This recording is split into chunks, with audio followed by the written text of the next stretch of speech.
Okay, we're gonna go for it.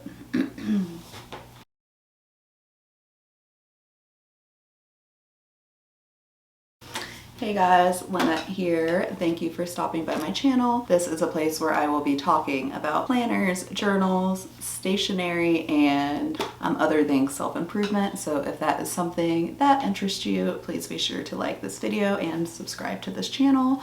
I really appreciate it a lot. I got my notes. Let's get to it. But today I want to talk about some of the biggest planner mistakes that I made when I started planning, and hopefully I could help you avoid making those same mistakes. Mistake number one would be choosing the wrong size planner. I made this mistake more than once when I was picking out a planner, and it really affected my planning and led to me not using my planner. I joined Facebook groups and YouTube, and instead of really thinking about what size planner would suit my needs the best, I really just picked what was popular and what I was attracted to. I bet you folks don't have one of these. I want that.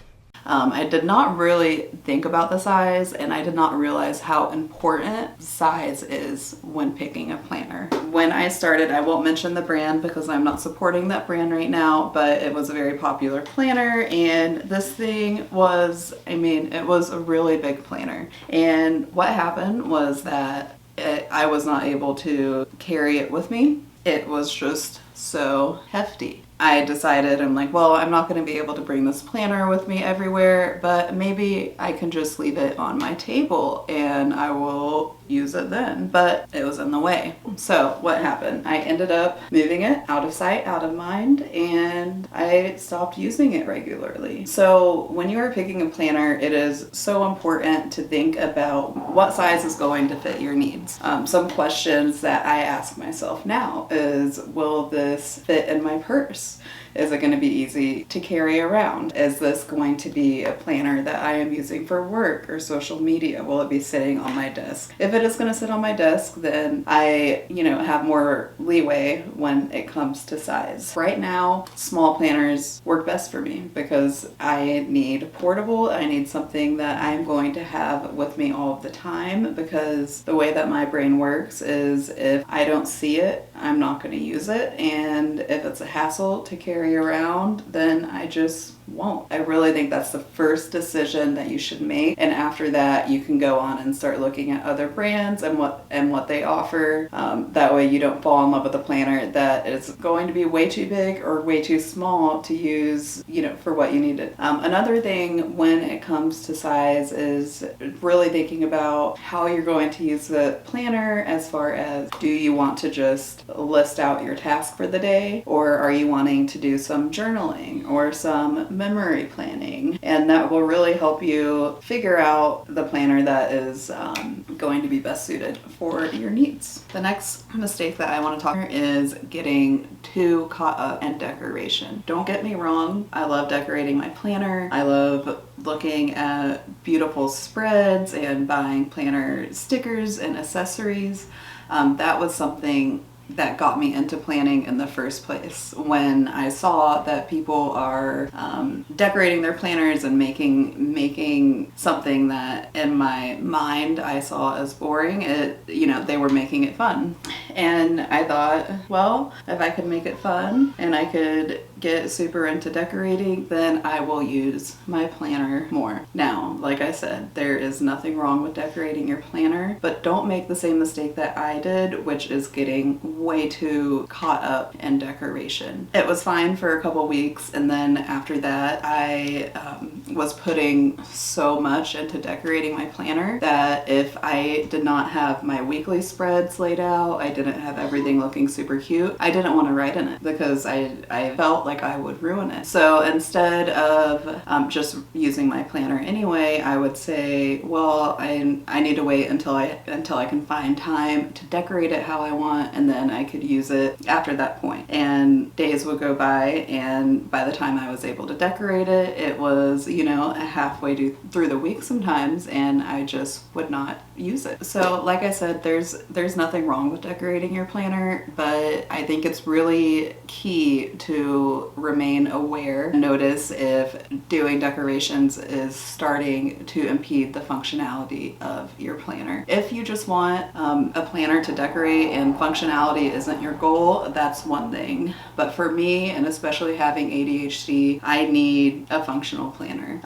Even further than just wanting to decorate my planner before I used it, I was taking up way too much space with stickers, because I love stickers. I'm sure you probably love stickers too, but you know, once I started taking up so much space, I did not have the space that I needed to write down my task.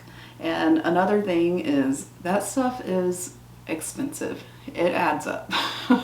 Like, I have so many stickers that are just, you know, collecting dust now because I realized, hey, I need to take it down a notch with the stickers. So definitely keep that in mind. Your planner is meant to be a tool for you. It is meant to be written in. If it looks messy, that's completely okay. Like, who cares? It's okay if you don't have time to decorate. It's okay. Don't let decorations stop you from using your planner. And don't compare your planner to all the planners and all the beautiful spreads that you see on Instagram and in planner groups and, you know, everywhere else on social media. It's not going to look exactly like anybody else's planner, and the most important thing is making sure that your planner is functional. Moving on, another mistake that I made when I started planning was not scheduling time to plan. And I know that seems silly that you have to plan time to plan, but just trust me here. If you don't make planning a daily habit, then there's a good chance you're not going to use it. That's exactly what happened with me. And so now what I do is I make sure I set aside at least 10 minutes in the morning and, you know, 5 to 10 minutes at night. I don't say, okay, I'm going to need 2 hours to decorate my planner or anything like that. Just 5 to 10 minutes. Make it a habit, add it into your schedule. Every morning I do my morning pages, and right after I finish my morning pages, I grab my planner. If you are curious about morning pages, I do have a video where I talk about that I will link up above. So if that's something that you want to learn more about, then you'll be able to do so. It might be hard when you first start out, but I promise you, after a few weeks, you won't even really have to think about it. The next mistake that I want to talk about is overplanning. I am guilty of this also. What do I mean by overplanning? Well, when I started planning, I got very carried away. I guess that's probably the theme of this video. And I wanted to plan and write down every single day. My breakfast, lunch, dinner, track all of my water, track my workouts, track milestones, do goals. I mean, there wasn't anything that I did not want to write down in my planner. I was just like, I am going to get everything down on paper and I'm going to track everything, and it didn't work. It was too much for me to keep up with. You know, I would spend all of this time making layouts with habit trackers and trying to plan and track all of these different things that I really didn't need written down in my planner, and it was just way too much. So now I try to be very careful about over planning. I realize what works for me and what I don't necessarily need to put in my planner, and that it's okay if I'm not putting every single aspect and every single detail of my life in my planner. For me, it was just too much. So my point is just be careful with it. If you notice that your planner is becoming overwhelming, then take it down a notch. There's nothing wrong with that. And that really leads me to my next point, and these really go hand in hand, and that is guilt if I did not complete tasks. I would try to think of everything that I possibly could fit into one day and get it out on paper, knowing that there was probably no way I was going to get around to it. And you know, we're all human. Our plans change, things don't get done, and that's okay. And it's important to just realize that you are not always going to complete the tasks that are written down in your planner, and there is nothing wrong with putting a little arrow next to it and moving it to the next day. Don't let your planner be a place of guilt or a place of shame. That will take the fun out of it, first off, and you will start dreading using it. Don't let yourself feel guilty. There are other days to get that stuff done. And this also leads me to my next point, which is trying to use the same popular systems that other people are using. I would get on Instagram and see all of these beautiful habit trackers and all of these perfectly laid out planners, and I felt like, okay, I need to make that system work for me. And a lot of times those systems didn't work for me. I think it is good to get inspiration from other planners and try out different systems, but if something is not working for you, then there is nothing wrong with it. We all have different lives. The same system that is working for Shelly Sue over here isn't the same exact system that is going to work for me. So get inspiration from other people. That's what I do now, but don't try to force a system on yourself that is not going to work for you and that doesn't fit your needs or that makes you dread using your planner, etc., etc. And the last point that it's getting hot. I need my tea.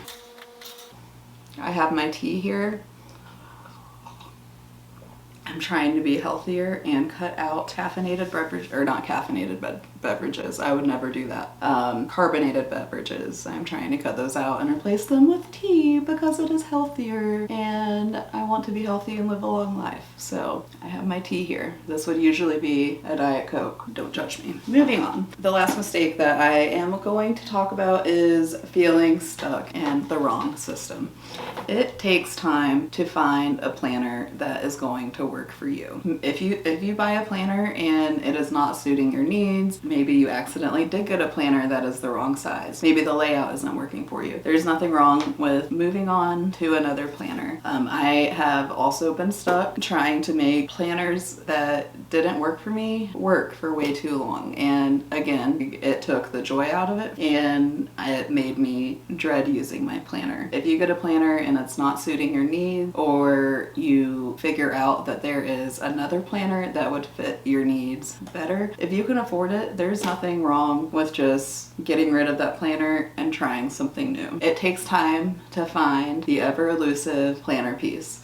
I have been planning for years now and I still change my planners a pretty good amount, because my needs are always changing, which means my planning is always changing. So if you can afford it, don't feel bad if you don't finish a planner. If your first system that you pick doesn't work for you, that's okay. There's plenty of other systems out there. There's plenty of other things to try. Don't let yourself feel guilty about it. Move on. I have a lot of uncompleted planners. I'm not going to grab them right now, but because that would happen, I would, get halfway through the planner or maybe even like a fourth of the way through, and then I'm like, this planner that I was looking forward to and I thought it would be perfect, well, it's actually not at all, and I'm not enjoying it. I would be like, well, I have to finish this planner before I can get another planner, and it's not the case. If you aren't gonna use the planner, if it's not working for you, find one that will. And this is not me telling you to be wasteful. I am trying to also be more minimal, but my point is just that if your planner stops being functional for you because it's not the right planner, move on. Since I have had this issue, for the most part, I make it a point now, if I am going to buy an actual planner that's not a bullet journal, I go with undated planners. That way, if I need to move out of that planner for a while, I don't have the guilt and I know I could always come back to it and it doesn't feel as wasteful.